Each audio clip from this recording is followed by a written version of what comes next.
Avinash learning institute में आप सभी का स्वागत है। मैं हूं अविनाश मिश्रा। हिंदी व्याकरण के इस सीरीज में आज हम सर्वनाम के भेद यानी सर्वनाम के प्रकार के बारे में अच्छे से चर्चा करेंगे। इससे पहले की वीडियो में मैंने पुरुषवाचक सर्वनाम के बारे में आपको बताया था।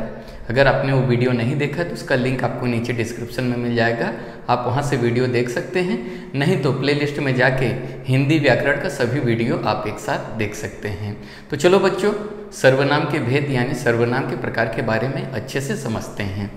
तो बच्चों, सर्वनाम जो होता है, सर्वनाम के 6 भेद होते हैं यानी कि 6 प्रकार होते हैं। पहला जो प्रकार है पुरुषवाचक सर्वनाम, जो कि मैंने पार्ट 1 में पढ़ाया था, पार्ट 2 है।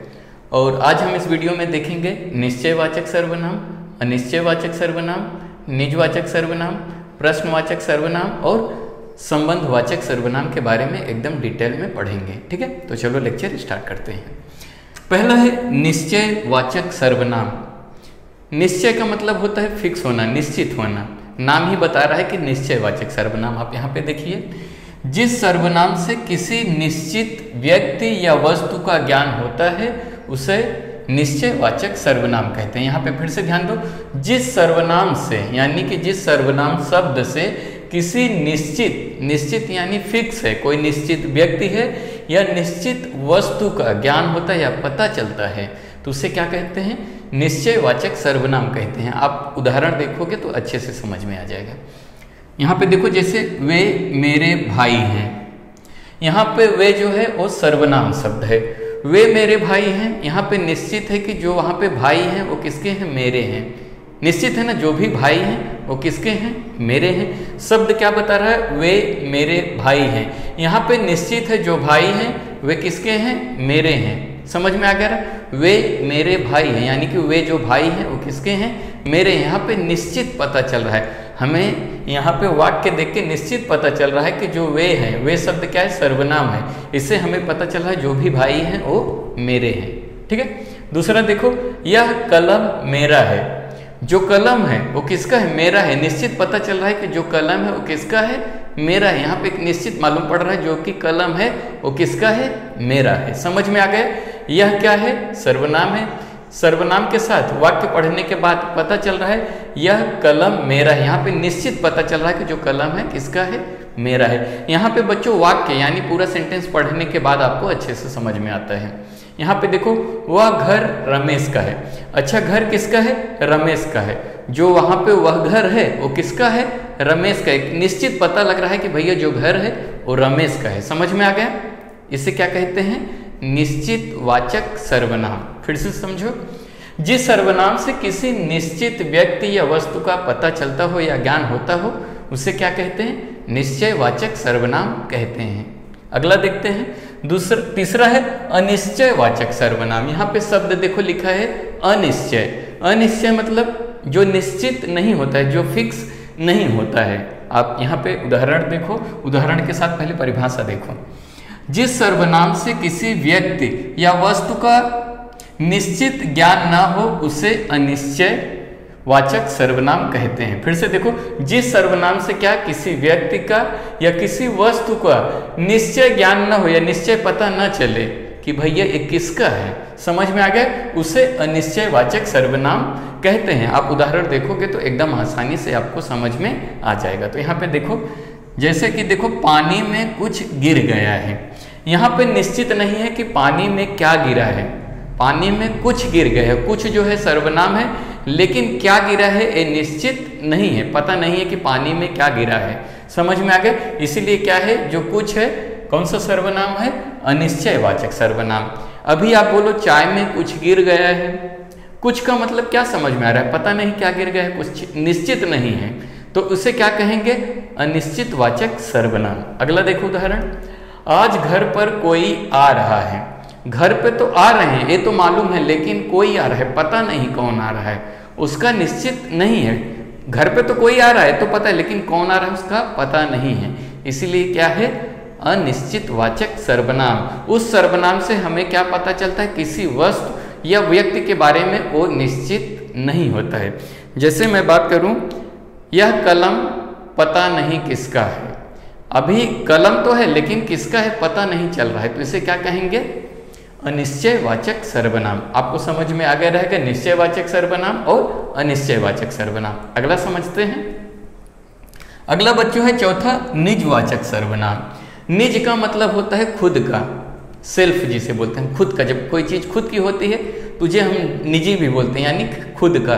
निजवाचक सर्वनाम। चलो परिभाषा देखते हैं, उदाहरण देखते हैं, समझ में आ जाएगा। वे सर्वनाम शब्द जिसके प्रयोग से अपनेपन का ज्ञान होता है उसे निजवाचक सर्वनाम कहते हैं। यहाँ पे देखो उसका उपयोग करने के बाद अपनेपन का ज्ञान होगा, यानी कि वो चीज अपनी है, खुद की है, उसे क्या कहते हैं? निजवाचक सर्वनाम। उदाहरण देखो समझ में आ जाएगा। मैं अपने लिए पढ़ रहा हूँ। अपने जो है सर्वनाम है। भैया जो पढ़ाई कर रहे हो किसके लिए कर रहे हो? अपने लिए कर रहे हो। यहाँ पे निजी के लिए, खुद के लिए कर रहे हो। जब कोई काम खुद के लिए किया जाता है, निजी होता है, तो उसे हम क्या कहते हैं? निजवाचक सर्वनाम। उदाहरण क्या है, एग्जाम्पल क्या है? देखो मैं अपने लिए पढ़ रहा हूँ। यहाँ पे पढ़ाई आप किसके लिए कर रहे हो? अपने लिए कर रहे हो, खुद के लिए कर रहे हो। इसीलिए जो अपने हैं क्या है? निजवाचक सर्वनाम है। समझ में आ गया? अगला देखो, अपना काम खुद करना चाहिए। भाई जो काम है वो खुद करना चाहिए। खुद कौन है? अपने लिए बात कर रहे हो ना। यहाँ पे जो खुद है कौन सा सर्वनाम है? निजवाचक। यानी यहाँ पे अपनेपन के बारे में जानकारी मिल रही है। जब हमें अपनेपन के बारे में जानकारी मिलती है तो उसे निजवाचक सर्वनाम कहते हैं। चलो अगला समझते हैं। अगला है पांचवा प्रश्नवाचक सर्वनाम। प्रश्नवाचक यानी कि जिससे जो शब्द प्रश्न पूछे जाते हैं, जहां पे आप क्वेश्चन पूछते हो, समझ में आ गया, उसे कहते हैं प्रश्नवाचक। चलो इसका परिभाषा और उदाहरण देखते हैं जिससे कि आप समझ में आ जाए। जिन सर्वनाम शब्दों का प्रयोग प्रश्न पूछने के लिए किया जाता है उन्हें प्रश्नवाचक सर्वनाम कहते हैं। प्रश्नवाचक सर्वनाम किसे कहते हैं? जिन सर्वनाम शब्दों का प्रयोग किसके लिए किया जाता है? प्रश्न पूछने के लिए किया जाता है। जहां पे आप क्वेश्चन पूछते हो उन्हें क्या कहते हैं? प्रश्नवाचक सर्वनाम कहते हैं। उदाहरण देखो, किसने गृह कार्य नहीं किया है। किसने जो है सर्वनाम है। भैया जो गृह कार्य का मतलब होता है होमवर्क। किसने गृह कार्य नहीं किया है। यहाँ पे किसने जो है क्या है? प्रश्न पूछा जा रहा है। यहाँ पे प्रश्नवाचक चिन्ह भी दिखाई दे रहा है। इससे मालूम पड़ रहा है किसने, मतलब यहाँ पे प्रश्न पूछा जा रहा है। समझ में आ गए? समझ में आ गए? यहाँ पे आपको क्वेश्चन मार्क भी दिखाई देगा। ठीक है। अगला है, क्या आप अविनाश सर से पढ़ते हो। यहाँ पे क्या सर्वनाम शब्द से हम क्या कर रहे हैं? प्रश्न पूछ रहे हैं। क्या आप अविनाश सर से पढ़ते हो। क्या शब्द किसके लिए प्रयोग किया जा रहा है? प्रश्न पूछने के लिए। और किसने शब्द का प्रयोग किस लिए किया जा रहा है? प्रश्न पूछने के लिए। जब सर्वनाम शब्दों का प्रयोग प्रश्न पूछने के लिए किया जाता है तो उसे प्रश्नवाचक सर्वनाम कहते हैं। अगला समझते हैं, संबंधवाचक सर्वनाम। संबंध का मतलब है कि वे शब्द जब एक दूसरे का संबंध बताते हैं। परिभाषा देखो समझ में आ जाएगा। वे सर्वनाम शब्द जो एक शब्द या वाक्य का दूसरे शब्द या वाक्य से संबंध जोड़ते हैं उसे संबंधवाचक सर्वनाम कहते हैं। परिभाषा पढ़ने के बाद हो सकता है आपको नहीं समझा हो, लेकिन उदाहरण देखोगे तो एकदम आसानी से समझ में आ जाएगा। उदाहरण देखो, जैसी करनी वैसी भरनी। यहाँ पे देखो जैसी जो है सर्वनाम है, वैसी जो है सर्वनाम है।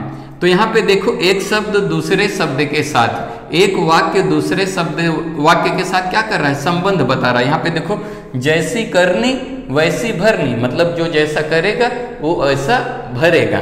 एक दूसरे शब्द के साथ क्या कर रहे हैं? संबंध जोड़ रहे हैं। तो उसे क्या कहेंगे? संबंधवाचक सर्वनाम। यहाँ पे देखो जो है सर्वनाम है, वो जो है सर्वनाम है। जो सोएगा वो खोएगा। जो और सो क्या कर रहे हैं? शब्द हैं जो एक दूसरे से संबंध जोड़ रहे हैं। जो सोएगा एक वाक्य हो गए, वो खोएगा दो वाक्य हो गए, एक दूसरे से संबंध बता रहे हैं। यहाँ पे फिर से देखो, वे सर्वनाम शब्द जो एक शब्द या वाक्य का दूसरे शब्द या वाक्य से संबंध जोड़ते हैं। एक शब्द दूसरे शब्द से, एक वाक्य दूसरे वाक्य से क्या कर रहा है? संबंध जोड़ रहा है, संबंध बता रहा है। तो उसे क्या कहते हैं? संबंधवाचक सर्वनाम कहते हैं। देखो जैसी करनी वैसी भरनी, जैसी वैसी, जो और ओ, जो सोएगा वो खोएगा, एक दूसरे से क्या कर रहे हैं? शब्द और वाक्य संबंध जोड़ रहे हैं। तो ये हो गया आपका सर्वनाम के 6 प्रकार। इसका मैं आपका प्रैक्टिस सेट भी कराऊंगा, जिससे कि सारे डाउट आपके क्लियर हो जाएं। समझ में आ गए? अगर अभी तक मेरे इस चैनल को आपने सब्सक्राइब नहीं किया तो सब्सक्राइब कर लीजिए और इस बेल आइकन को जरूर दबाइए ताकि आने वाला वीडियो आपको मिल सके। वीडियो देखने के लिए धन्यवाद।